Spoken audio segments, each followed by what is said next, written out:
మనతో ఈరోజు తెలంగాణ రాష్ట్ర టీడీపీ అధికార ప్రతినిధి సూర్యదేవర లత గారు ఉన్నారు. మేడం నమస్తే. మేడం నమస్తే మేడం, ఇప్పుడు తెలంగాణలో చూసుకుంటే కొంతమంది ఎమ్మెల్యేలు వీళ్ళందరూ కూడా ఆ ప్రాబ్లమ్స్ ఉన్నాయి, ఈ ప్రాబ్లమ్స్ ఉన్నాయి, ఇవన్నీ ఎప్పుడు సాల్వ్ చేస్తారని చెప్పేసి ధర్నాలు చేస్తున్నారు. అయితే ఈ ధర్నాలు శాంతి భద్రతలకి విఘాతం కలగకుండా ఉండడానికి పోలీసులు వాళ్ళని అడ్డుకుంటున్నారు ప్రజెంట్ సిచ్యువేషన్లో. అయితే వాళ్ళు ఏమంటున్నారంటే క్వశ్చన్ చేస్తుంటే కూడా మీరు ఎందుకని ఇట్లా నిర్బంధాలు చేస్తున్నారు, అడిగే హక్కు కూడా ఇవ్వరా, ఏంటి మాకు మా ప్రజలకి ఈ గతి ఎందుకు పట్టిస్తున్నారు అన్నట్టుగా వాళ్ళు మాట్లాడుతున్నారు.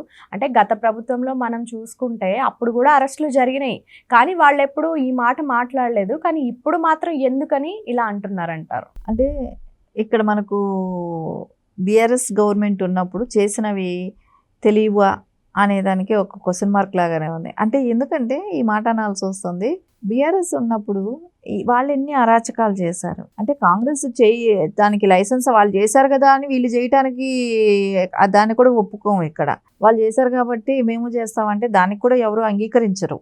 కానీ ఇక్కడ బీఆర్ఎస్ చేసినవి కూడా మనం మాట్లాడుకుంటే ఈరోజు మేము క్వశ్చన్ చేసిన వాళ్ళని అరెస్ట్ చేస్తారా అనే మాట మాట్లాడితే, అంటే వీళ్ళకు చేసిన అంటే వీళ్ళు కూడా మీడియా ముఖంగా క్వశ్చన్ చేసిన వాళ్ళని ఎంతమందిని అరెస్ట్ చేశారు, ఎంతమందిని ఇబ్బంది పెట్టారు, ఎన్ని మీడియా ఛానల్స్ మీద జనాల్ని తోలారు.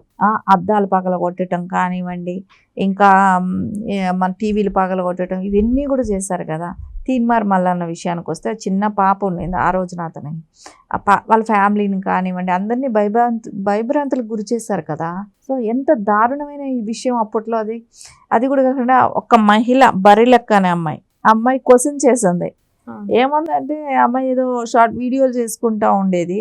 అలాంటిది ఒక వీడియోలో మా కేసీఆర్ గారు మాకు గొర్రెలిచ్చారు, బర్రెలిచ్చారు, మేము డిగ్రీ చదువుకున్నా మాకు ఇచ్చింది అదే, తెలంగాణ వస్తే ఉద్యోగాలు ఇస్తానన్నాడు, మాకు బర్రెలు గొర్రెలు అయితే ఇచ్చాడు అని చెప్పి వీడియో చేసింది. అది బాగా వైరల్ అయ్యింది. అంటే నిజంగా యువతంతా కూడా బాధపడ్డ విషయం. చదువుకున్న వారికి ఎవరికి ఒక ఉద్యోగం లేదు కాబట్టి అది ఖచ్చితంగా అలా కనిపిస్తుంది కదా. అది సోషల్ మీడియాలో బాగా వైరల్ అయ్యే కొందుకు అమ్మాయి అలా మాట్లాడింది అని చెప్పేసి ఆ అమ్మాయి మీద కేసు, ఆ అమ్మాయిని అరెస్ట్ చేయాలనే కానివ్వండి, అట్లా అమ్మాయి భవిష్యత్తును కూడా వీళ్ళు నాశనం చేశారు. ఒక ఆడపిల్లని ఆ రకంగా ఇబ్బంది పెట్టారు. వీళ్ళకి మానవత్వం ఉందా? వీళ్ళు ఈ రోజున క్వశ్చన్ చేస్తున్నారా? అంటే వీళ్ళ ఉద్దేశం ఏంటి?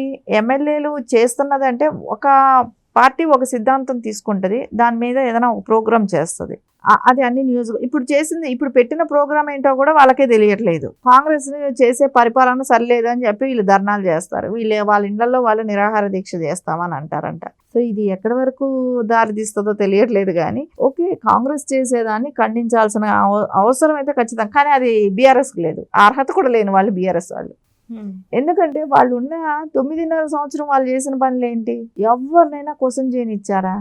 మీడియా కూడా తెలంగాణలో కూడా ఏ మీడియా కూడా వాళ్ళకు వ్యతిరేకంగా పనిచేయలేదు. ఇక్కడ 9.5 సంవత్సరం వాళ్ళు ఏం చెప్తే అది. ఎందుకంటే దొరల రాజ్యం అంటే ఎట్లా ఉంటుంది అనేది ఖచ్చితంగా ఈ 9.5 years మనకు చూపెట్టారు. వాళ్ళు దొరల ప్రభుత్వం ఎట్లా ఉంటుంది, దొర పరిపాలిస్తే ఎలా ఉంటుంది అనేది. సో అలాంటి సిచ్యువేషన్స్ చూసారు కదా ఇక్కడ. సో ఈ రోజున వాళ్ళు క్వశ్చన్ చేయటం ఏంటి? ఎంతమందిని అసలు మాట్లాడనివ్వకుండా పోయారు. సరే, అమరవీరులు లాంటి కుటుంబాలు తిరిగి సాలించేసుకున్నారు. సెక్రటరీ చుట్టూ తిరిగి మా కుటుంబ సభ్యులు ఇలా చనిపోయారు, మాకేదైనా ఆదుకోండి అని తిరిగి. సో వీళ్ళు ఈరోజు మాట్లాడుతున్నారా? సో ఏదైతే కేసీఆర్ గారు చెప్పారో గతంలో, అంటే ఆయన ఎన్ని రకాల హామీలు ఇచ్చారు తెలుసా? KG to PG ఉచితంగా విద్య అన్నారు. అరే ఎవరికైనా నువ్వేనా చదివించింది ఉందా? ఏం లేదు కదా. ఏం లేదు. ఈవెన్ గవర్నమెంట్ స్కూల్స్ కూడా ఎక్కడ సెట్ చేయలేదు. వాళ్ళు సెట్ చేయలేదు. వాళ్ళ ప్రభుత్వంలో గవర్నమెంట్ స్కూల్స్ కూడా ఏదో ఒక స్కూల్ని ఏదో డెవలప్ చేసి వాళ్ళ మనవడు వచ్చి అక్కడ ఫోటోలు దిగి సిటీలోనే ఏదో ఒక స్కూల్ ఒకటి ఒక్కదానికి డెవలప్ చేసి అలా అబ్బాయి దాని మీద ఫోకస్ చేశాడంట వాళ్ళ మనవడు. సో అందుకని ఆ స్కూల్ వరకు ఏదో చేసేసి అది పబ్లిసిటీ స్టెంట్ కింద అదొక్కటి వాడారు. అంటే ఇప్పుడు స్కూల్స్ పెంచాల్సిన విషయం ఉంది, ఎందుకంటే ప్రైవేట్ స్కూల్స్కి వెళ్తున్నారు అందరూ ఆ టైంలో కూడా. అలాంటప్పుడు స్కూల్స్ పెంచాలి అన్నప్పుడు టీచర్స్ ఉండాలి. డిఎస్సి అయినా చేసావా? టీచర్స్ని ఎవరైనా పెట్టగలిగావా? లేదంటే కొత్త స్కూల్స్ ఏమైనా కట్టించగలిగారా? సో ఏం జరిగిందని మళ్ళీ దానికేమో KG to PG వరకు ఉచిత విద్య అని చెప్పటం.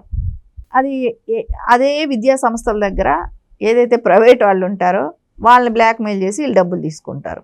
ఎందుకంటే గవర్నమెంట్ స్కూల్స్ డెవలప్ ఫీజులు అయింది. ప్రైవేట్ స్కూల్స్ ఫీజులు కూడా మేడం ఎంత దారుణంగా పెరిగాయంటే గత 10 ఏళ్లలో చూసుకుంటే నార్మల్గా నడిచిన స్కూల్స్ కూడా ఇప్పుడు 30,000 ఉన్న స్కూల్ ఈజీగా 70,000 వరకు పెంచేశారు. అంటే వీళ్ళ ప్రభుత్వంలో గవర్నమెంట్ స్కూల్స్ ఇచ్చేది పోయి ఈ ప్రైవేట్ స్కూల్ ఫీజులు అనేవి పెంచేశారు ఇప్పుడు. ఎందుకంటే వీళ్ళకి కూడా ట్యాక్స్ కట్టాలి కదా.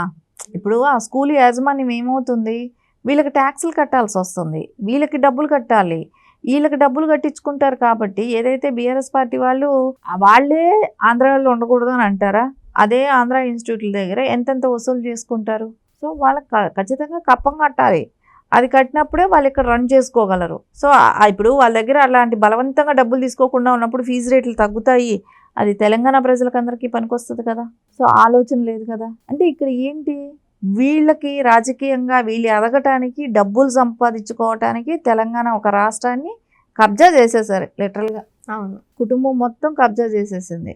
ఈ రోజున మనం కాంగ్రెస్ గురించి మాట్లాడాల్సి వస్తే మాట్లాడాలి, కానీ అది 10% మాట్లాడితే 90% ఇక్కడ బీఆర్ఎస్ గురించే మాట్లాడాల్సి వస్తుంది. ఎందుకంటే మిగులు రాష్ట్రంగా ఉన్నప్పుడు మనం వచ్చిన ఇది కదా తెలంగాణ రాష్ట్రం. అక్కడ నుంచి ఇప్పుడు పరిస్థితి ఎలా అయిపోయిందనే దాని వరకు మనం మాట్లాడాల్సి వస్తున్నప్పుడు ఖచ్చితంగా బిఫోర్ గురించే ఎక్కువ మాట్లాడాలి. రాష్ట్రం స్టార్టింగ్ నుంచి 9.5 సంవత్సరం పరిపాలించిన వాళ్ళ గురించి ఎక్కువ టైం మనం మాట్లాడాల్సి వస్తుంది. ఇప్పుడు వచ్చిన ఈ రేవంత్ రెడ్డి గారి గవర్నమెంట్ కూడా సార్ క్వశ్చన్ చేస్తాం, జస్ట్ ఆస్కింగ్ లాగానే ఉంటుంది. అడగాలి, అడగటానికి ఎక్కువ ఛాన్సెస్ ఉండేదేమో మనకు బీఆర్ఎస్ గురించే మనకు ఎక్కువ మనం మాట్లాడాల్సి వస్తుంది. ఎందుకంటే వాళ్ళ దానిలోనే తెలంగాణకి నష్టం జరిగింది. తెలంగాణ నష్టపోయింది ఏదైనా ఉందంటే బీఆర్ఎస్ మూలానే, కేసీఆర్ గారి మూలానే తెలంగాణ నష్టపోయింది అనేది చెప్పాలి. అంటే తెలంగాణ వచ్చిన తర్వాత ఇంకా బెటర్ సీఎం ఉండుంటే ఇంకా దీని పొజిషన్ బెటర్గా ఉండేదేమో. బీఆర్ఎస్ కాకుండా ఇంకెవరైనా ఉన్నా కూడా బీఆర్ఎస్ ఉంది కాబట్టే అది కుటుంబ పాలన లాగా అయిపోయింది. కాబట్టి ఎవ్వరు క్వశ్చన్ చేసే పని లేకుండా మొత్తం దోచుకోవటం అయిపోయింది. సో దాని పర్యవసానమే మనం ఈ రోజున ఈ డిఫరెన్స్ అంతా కూడా మనకు కనపడుతుంది. వీళ్ళు ఈ రోజున ధర్నాలు చేసినా ఏం చేసినా కూడా ప్రజలు దాని గురించి ఆలోచించేటట్టు లేరు. అరే మీకు ఇచ్చిన టైంలో మీరు ఏం చేశారు, ఈరోజు ఎవరిని మీరు ఆ టైంలో క్వశ్చన్ చేయనిచ్చారు, జర్నలిస్టులను క్వశ్చన్ చేయనివ్వలేదు, ప్రజలను అడగనివ్వలేదు. ప్రజలు అడిగితే ప్రజల్ని జైల్లో పెట్టారు. ఒక రైతు క్వశ్చన్ చేశాడు, సకాలంలో మాకు వాటర్ కానివ్వండి విత్తనాలు కానివ్వండి ఇవ్వట్లేదని చెప్పి అడిగిన దానికి అతనికి గొలుసులు కట్టేసి ఇదే తెలంగాణ రాష్ట్రంలో అరెస్ట్ చేసి తీసుకెళ్లారు. అంటే రైతుని ఎక్కడైనా గొలుసులతో కట్టేసిన రాష్ట్రం ఎక్కడైనా ఉండిందా? అది ఒక తెలంగాణలోనే చూసాం. అంటే ఇట్లాంటివన్నీ చేసిన వ్యక్తులు ఇలాంటివి ఈ రోజున మాట్లాడితే ఎట్లా ఉంటుంది, నమ్మగలిగేటట్టు ఉంటాయా? హరీష్ రావు గారు కూడా సపోర్ట్ చేస్తున్నారు కదా మేడం. ఎవరైతే ఇప్పుడు ప్రొటెస్ట్ చేస్తున్నారో వాళ్ళని ఎందుకు ఆపుతున్నారు మీరు, రేవంత్ రెడ్డికి అంత భయం ఏంటి, ప్రొటెస్ట్ చేయనివ్వండి, క్వశ్చన్స్ అడగనివ్వండి అని చెప్పేసి కూడా ఆయన అంటున్నారు. అదే ఇది మీ గవర్నమెంట్లో అడిగినప్పుడు ఎందుకు ఒప్పుకోలేకపోయారు? అహమడ్డు వచ్చిందా? అంతే కదా. సో అప్పుడు అడగాలి, ఇప్పుడు అడగాలి. అడగకూడదని అయితే ఉండదు కానివ్వండి, ఖచ్చితంగా అడగాలి. ఎవరైనా మనం ప్రభుత్వం అన్నాక జరగకపోతే క్వశ్చన్ చేయాలి. నేను అనేది హరీష్ రావు గారికి అప్పుడు ఎందుకు గుర్తు రాలేదు? కాళేశ్వరం మేడిగట్టు కూలిపోతుందని చెప్పేసి గతంలో చాలాసార్లు చెప్పారు. అది అప్పుడు కేసీఆర్ గారి ప్రభుత్వమే ఉంది. సో ఎందుకు అప్పుడు మేము అందరూ అడిగిన దానికి అక్కడి పోలీసులని అక్కడ కాపలా పెట్టి ప్రజలను రానివ్వకుండా అడ్డం పడ్డారు. చూడటానికి కూడా, విజిట్ చేయడానికి కూడా ఆ రోజున పొలిటికల్ పార్టీలకి అవకాశం లేకుండా పోయింది. సో ఇవన్నీ చేసింది ఆ రోజున హరీష్ రావు గారే కదా. ఆ రోజున అడిగారు అందరూ. అడిగినప్పుడు మీరు ఏమైనా ఒప్పుకున్నారా? సో ఈ రోజున మీరు ఎలా అంటారు ఇవన్నీ? సో హరీష్ రావు గారు కూడా ఆలోచించాలి. మనం ఏం మాట్లాడుతున్నాం, మనం ఏం చేసాం అనేది ఆలోచించుకొని మాట్లాడితే ప్రజలకు కొంచెం డీటెయిల్డ్గా వినబుద్ధి అవుతుంది. వాళ్ళు అడిగే ప్రశ్నలు కూడా అర్థమవుతాయి. ఓకే, మా గురించి ఫైట్ చేస్తున్నారు అని తెలుస్తుంది. అంతే కదా. ఇప్పుడు వీళ్ళ టైంలో వీళ్ళు అవకాశం ఇవ్వనప్పుడు ఖచ్చితంగా రేపొద్దున అది అడుగుతారు కదా ప్రజలకి. అరే ఆ రోజున కాళేశ్వరం సందర్శించడానికి పార్టీలు వెళ్ళి చూసొస్తామని అంటే కూడా పర్మిషన్ ఇవ్వాలి. పోలీసులను అడ్డం పెట్టి ఎవరిని రానివ్వకుండా చేశారు. ఆ రోజు క్వశ్చన్ చేశారు, ఎవరినైనా ఎలానిచ్చారు అక్కడికి? లేదు కదా. అది వాళ్ళు చెప్తుంటే ఈ రోజున దెయ్యాలు వేదాలు వల్లిస్తున్నాయా అన్నట్టు ఉంటుంది. నీతులు ఈ రకంగా కూడా చెప్పగలుగుతారేమో అనిపిస్తుంది.